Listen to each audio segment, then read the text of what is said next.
Aka siz dom quryapsizmi yoki dom quragan tanishingiz bormi? Mana shu videoni domchoqga tashlab qo'ysa juda ham foydali bo'ladi. Aka buni kim qo'ydi o'zi? O'zi sizlarni mahsulotni olganimizda sizlar aytdinglar, biza mahsulotni berganimizdan keyin uni qanaqa ishlatilishi kerakligini ham o'rgatamiz, sizga aytamiz deganingizdan keyin o'zimizning ustalarimiz bor edi. O'shalarga sizlarni videolarni ko'rsatib, keyin sizlarni o'sha odamlar kelib o'rgatgandan keyin o'zligi 2 kunda qilib tashashdi. Aka buni ustam o'zi yursa bo'ladimi yo'qmi? Shu savolga siz javob bering. Buni ustidan mana bemalol yurimiz. Mana o'zi vesim mana 120 kiloga yaqin, 120 kilo ves bilan bosyapman. Ancha bemalol, hech qanaqa kirib ketishi yo'q, boshqa yo'q.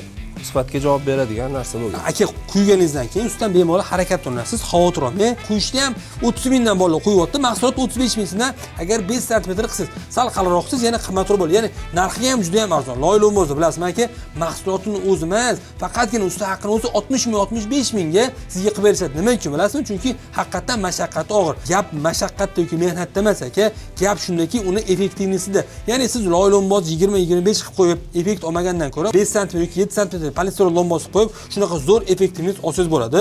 Xullas siz pul to'layotganda yuqori effektivnisga pul to'layotgan bo'lasiz.